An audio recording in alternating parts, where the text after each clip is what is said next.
Hello everyone, this is Anshlomi. और आज हम पढ़ेंगे हमारा तीसरा स्टाइल, जो इसका लास्ट पार्ट है टेम्पल आर्किटेक्चर का, जिसको हम बोलते हैं वेसर स्टाइल।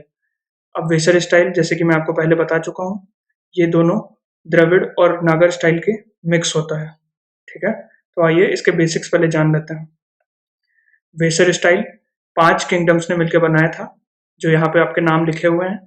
सबसे पहला बादामी चालुक्यास, दूसरा वेस्टर्न चालुक्यास, तीसरा ईस्टर्न चालुक्यास, चौथा हौसल्यास और चौथा काकटियास।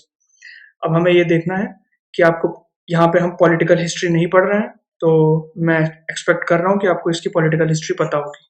इसमें हम आर्ट एंड कल्चर एस्पेक्ट इसका देखेंगे। तो एक एक करके स्टार्ट करते हैं। तो सबसे पहले वेसर आर्किटेक्चर का हम बेसिक्स देखते हैं। तो इसमें जो एक इम्पॉर्टेंट चीज़ होती है कि इसका जो शेप होता है सुपर स्ट्रक्चर का। सुपर स्ट्रक्चर क्या होता है? जो सबसे बड़ा स्ट्रक्चर होता है मंदिर का, वो कौन से शेप में होता है? पिरामिडल।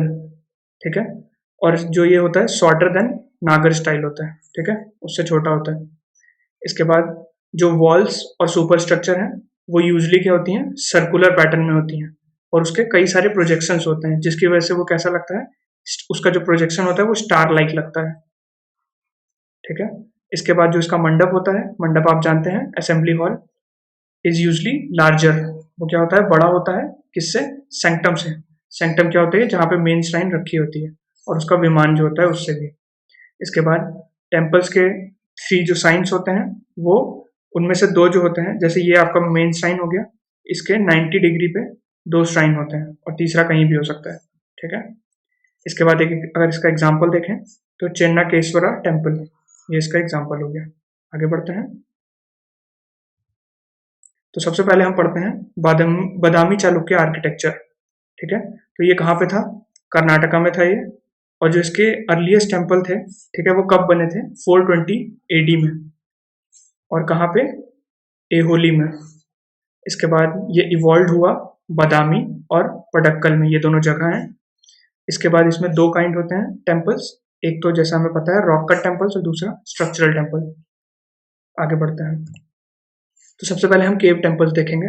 इसमें क्या होता था? रॉक कट हॉल्स होते थे, वही बेसिक्स इसमें सेम रहेंगे। उसके बाद पिलर्ड वरांडा होता है। वरांडा मतलब आप मंडप को बोल सकते हैं। कॉलम्ड हॉल होते हैं, हॉल कॉलम्स में होते हैं। और जो सैंक्टम होते हैं, वो क्या होते हैं? रॉक कट होते हैं। ठीक है, इसका अगर एग्जाम्पल देखें तो रावण फाडी केव, ठीक है, जो कहाँ पे है? एहोली में। ये आपको याद रखना है कि ये है कहाँ पे? एहोली में, क्योंकि ये पूछा जाता है। इसके बाद ये इसकी एक इमेज हो गई। आप देख सकते हैं रॉक कट फेज है, तो रॉक को काट काट के किस तरह से सैंक्टम, इसका जो मेन एरिया है, वो बनाया गया है। इसके बाद दूसरे जो टाइप के टेम्पल्स होते हैं वो स्ट्रक्चरल टेम्पल्स होते हैं। इनके जो फाइनेस्ट एग्जाम्पल हैं वो पडक्कर और एहोली में मिलते हैं। अब ये किस चीज़ से इन्फ्लुएंस होते हैं, ये बहुत इंपॉर्टेंट क्वेश्चन है। तो सबसे पहला विजयनगर, ठीक है, इससे इन्फ्लुएंस होते हैं क्या? दोनों चीज, टेम्पल का स्टाइल भी और उसका आर्किटेक्चर भी। इसके बाद इसका एक एग्जाम्पल देखें तो लाट खान टेम्पल, ये बहुत इंपॉर्टेंट एग्जाम्पल है, ये क्वेश्चन एग्जाम में आता है। और ये किसको, लाट खान जो टेम्पल है वो किसको डेडिकेटेड है? शिवा को। और इसमें एक अगर स्ट्राइकिंग फीचर बोला जाए तो जो इसकी वॉल्स होती हैं, वो उनमें फ्लोरल कार्विंग्स होती हैं। फ्लोरल मतलब फ्लावर्स। ठीक है, तो फ्लावर्स की कार्विंग उसमें देखी गई है। अब ये आप देख सकते हैं लाट खान टेम्पल की फोटो। ये दूसरी इमेज है, आप देख सकते हैं, ये इमेज में आप देख सकते हैं ये विंडो बनाई हुई है हीट को ट्रैप करने के लिए। ठीक है, ताकि अंदर से मंदिर बहुत ज़्यादा गर्म ना हो जाए। इसके बाद दूसरा एग्जाम्पल देखेंगे तो दुर्गा टेम्पल, ये कहाँ पे था? ये भी एहोली में ही था। ठीक है, और ये एक प्रपोज्ड यूनेस्को साइट है। ठीक है, मतलब इंडिया की तरफ से प्रपोज करी गई है कि इसको यूनेस्को साइट बना दिया जाए, इसलिए ये इंपॉर्टेंट हो जाती है। अब ये मिक्स ऑफ नागर और, ये मैंने गलती से वेसर लिख दिया है, नागर एंड द्रविड़ होगा इसमें। ठीक है, ये आप सही कर लीजिएगा। इसमें दुर्गा का आइडल है, बट ये प्रीडोमिनेंटली किसको डेडिकेटेड है? विष्णु एंड शिवा। अब देखिए, ये आप देख सकते हैं बहुत ही क्लियर डिफरेंस है कि नाम दुर्गा टेम्पल है, बट प्रीडोमिनेंटली किसको डेडिकेटेड है? विष्णु और शिवा को। आगे बढ़ते हैं। ये आप उसकी इमेज देख सकते हैं, देखिए कितना ब्यूटीफुल सा स्ट्रक्चर है। अभी पूरे ढंग से डेवलप नहीं हुआ है स्ट्रक्चर, इसलिए आप देख सकते हैं ये बड़े बड़े बोल्डर्स टाइप में बने हुए हैं। इसके बाद दूसरा एग्जाम्पल हम देखेंगे तो विरूपसा टेम्पल, ये भी कई बार एग्जाम्स में पूछा जाता है। ठीक है, तो इसमें बोलते हैं कि ये लार्जेस्ट और सबसे सोफिस्टिकेटेड मॉन्यूमेंट है कहाँ का? पडक्कल का। ठीक है, किसने बनाया था? क्वीन लोक महादेवी ने, ये भी आपको याद रखना है। इसके बाद ये इन्फ्लुएंस किससे है? कांची टेम्पल से। कौन से वाले कांची? कैलाशनाथ, जो कांची में जो कैलाशनाथ टेम्पल है उससे। इसके बाद इसमें जो थीम है वो सैविज्म, वैष्णविज्म और शक्तिज्म, ठीक है, ये तीनों चीज है, तो ये आपको याद रखना है। आगे बढ़ते हैं। ये इसकी इमेज है, आप ये देख सकते हैं कितना ग्रैंडियर सा स्ट्रक्चर बनने लगा था, पिरामिड शेप, ठीक है, और ये पूरा अंदर का एक इमेज है। अब इसके बाद जो दूसरे थे वो थे वेस्टर्न चालुक्यास, ठीक है। अब इनके आर्किटेक्चर का बेसिक देख लेते हैं। इनका unique style of ornamental architecture इनको बोला जाता है, ठीक है, क्योंकि काफी एक अलग तरीके से उसको डेकोरेट करते थे। अब इसमें कौन कौन होते थे? सेवाइट्स होते थे। सेवाइट मतलब शिव के फॉलोअर, वैष्णवाइट मतलब विष्णु के फॉलोअर, और जैन ट्रेडिशन, ठीक है।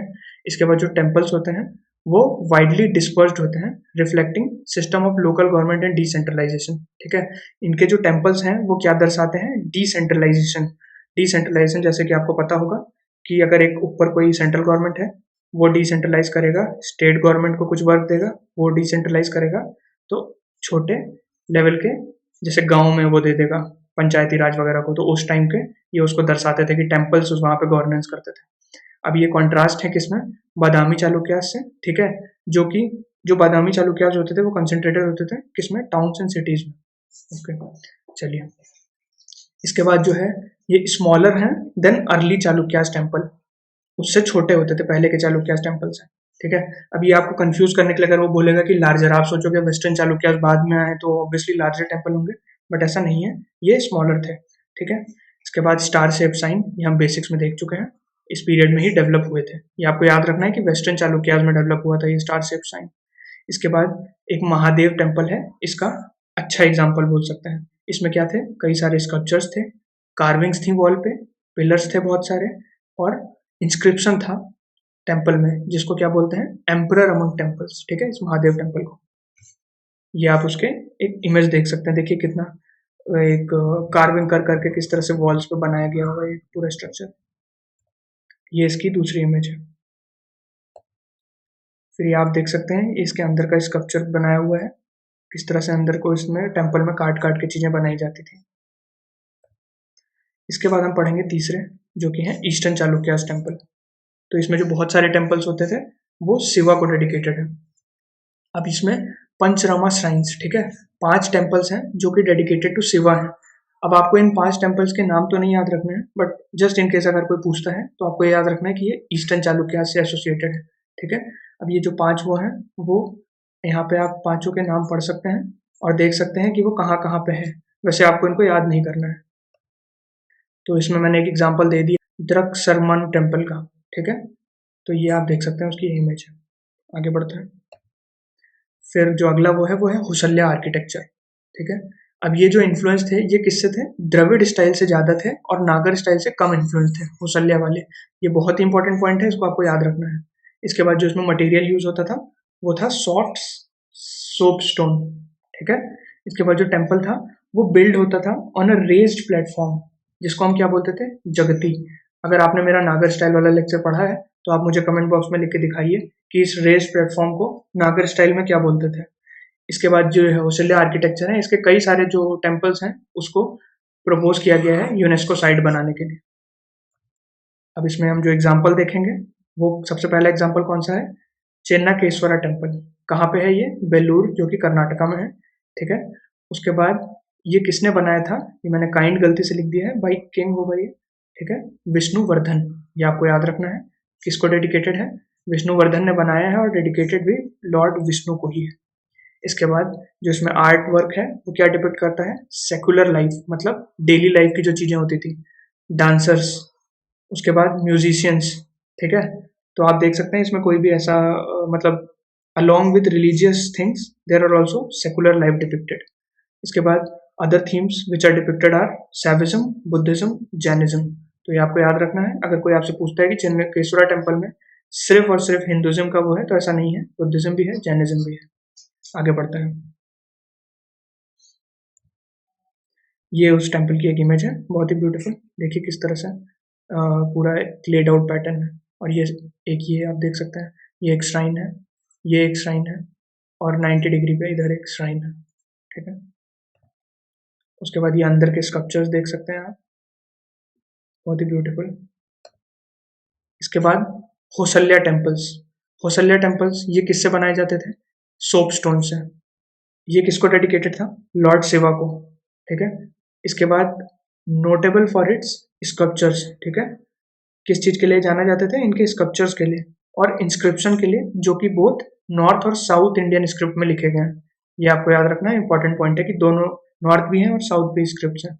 उसके बाद जो टेम्पल आर्टवर्क है वो प्रोवाइड करता है हमको क्या? Window into the life of art and culture. ठीक है। तो अब विंडो इनटू द लाइफ मतलब क्या? जैसे आप विंडो से झांकते हो कहीं पे तो अंदर आपको दिखता है कि क्या चीज चल रहा है। ठीक है। तो ऐसे ही इस टाइम का कल्चर दिखता था। इससे मतलब आप समझ सकते हैं। उसके बाद ये उसकी एक इमेज है। फिर जो हमारा आर्किटेक्चर है वो है काकटिया आर्किटेक्चर। ये क्या होता था? इसका जो सबसे स्ट्राइकिंग फीचर है वो है कंस्ट्रक्शन ऑफ रिजर्वायर्स। ठीक है। और ये जो रिजर्वायर्स हैं कुछ आज भी यूज किए जाते हैं। तो आप सोच सकते हैं उस टाइम की क्वालिटी क्या होती थी। इसके बाद जो टेम्पल कंस्ट्रक्शन था ये बहुत ही इंपॉर्टेंट था पॉलिटिकल, इकोनॉमिक और सोशल पर्सपेक्टिव से। ठीक है। इकोनॉमिक इसलिए क्योंकि यहाँ से ट्रेड वगैरह काफी होते थे। ठीक है। पॉलिटिकल इसलिए क्योंकि ब्राह्मण्स की सुप्रीमेसी थी। और सोशल किस लिए? क्योंकि यहाँ पे कई सारे लोग आपस में मिलते थे। ठीक है। तो तीनों चीज की इनमें इंपॉर्टेंस थी। इसके बाद जो मॉन्यूमेंट इसका एक है जिसको हम क्या बोलते हैं? 1000 पिलर टेम्पल। ठीक है। ये बहुत ही इंपॉर्टेंट एग्जाम्पल है, कई बार पूछा जाता है। और वारंगल फोर्ट ये इसके एग्जाम्पल है। और इनको किस लिए बोला गया है? टेंटेटिव लिस्ट ऑफ यूनेस्को में ऐड किया गया है। अब ये लिस्ट क्या होती है? अगर आपने अपने बेसिक्स पढ़े हैं तो आपको पता है कि कोई भी साइट को यूनेस्को साइट बनने से पहले टेंटेटिव लिस्ट में डाला जाता है। ठीक है। मतलब ये प्रपोज लिस्ट है इंडिया की तरफ से कि इनको इनको बनाना है, इस पर रिसर्च चल रही है और UNESCO is yet to think कि इसको बनाना है कि नहीं। तो ये आपको याद रखना है कि ये टेंटेटिव लिस्ट में है। अब एक एक करके देख लेते हैं। सबसे पहले 1000 पिलर टेम्पल, इसको क्या बोलते हैं? एके रुद्रावेश्वरा टेम्पल। ठीक है। रुद्र नाम से समझ सकते हैं आप, शिवा को है मेनली, बट साथ साथ में इसके विष्णु और सूर्य भी हैं। ठीक है। डीटी कहाँ पे है? ये तेलंगाना में। और ये डिस्क्रेडिटेड किया गया था, मतलब खराब किया गया था किसके द्वारा? तुगलक्स के द्वारा। ठीक है। इसके बाद जो टेम्पल प्लान है वो स्टार शेप्ड है एंड 3 साइन, वही जो मैंने आपको बेसिक्स में बताया था। आप इसका ये देख सकते हैं कितने सारे पिलर्स हैं। तो ये पिलर्स इसीलिए इसका नाम 1000 पिलर रखा गया है। ये देखिए बहुत सारे पिलर्स हैं, हर जगह आप देख सकते हैं पिलर पिलर्स करके। ये जब आप कभी उधर विजिट करें तो I highly suggest you to visit this place. इसके बाद ये एक दूसरा इमेज है इसकी। इसके बाद हमारा आता है रामप्पा टेम्पल। अब इस टेम्पल की सबसे खास बात क्या है कि ये रामप्पा टेम्पल इसके स्कल्पचर के नाम पे पड़ा है। और ऐसा बोला जाता है कि प्रोबेबली ये सबसे पहला और सबसे शायद इंडिया का ओनली टेम्पल है जो एक अपने स्कल्पचर के नाम पे किया गया है। कहाँ पे है ये? तेलंगाना में। और ये एक 6 फुट हाई स्टार प्लेटफॉर्म पे है। ठीक है। और ऐसा बोला जाता है कि ये जो प्लेटफॉर्म है ना, ये उसका प्रदक्षिणा पथ की तरह भी एक्ट करता है। आपको दिखा देता हूँ इसकी इमेज। ये आप देख सकते हैं, ये जो आपका रेस प्लेटफॉर्म पे देखिए आप बना हुआ है। और ये इसी के जो ये जगह है इस पे लोग प्रदक्षिणा भी करते हैं। आगे बढ़ते हैं। फिर हमारा आता है वारंगल फोर्ट। वारंगल नाम से आपको पता चल गया होगा, तेलंगाना में है। इसके जो गेट्स हैं काफी ऑर्नामेंटेटेड हैं। और उसके बाद ये जो काकटिया आर्क है, ठीक है, ये स्टेट एम्बलम है तेलंगाना का। ये बहुत इंपॉर्टेंट पॉइंट है, किसी भी एग्जाम में आपसे पूछा जा सकता है। तो ये आप देख सकते हैं, उसकी इमेज है, अंदर की इमेज। तो ये था हमारा वेसर स्टाइल का पूरा लेक्चर। और आई होप आपको अब टेम्पल आर्किटेक्चर में कोई भी पॉइंट बचा नहीं है। अगर आपका कोई डाउट है तो आप मुझसे कमेंट बॉक्स में लिख सकते हैं। और I will see you in my next one. Bye bye.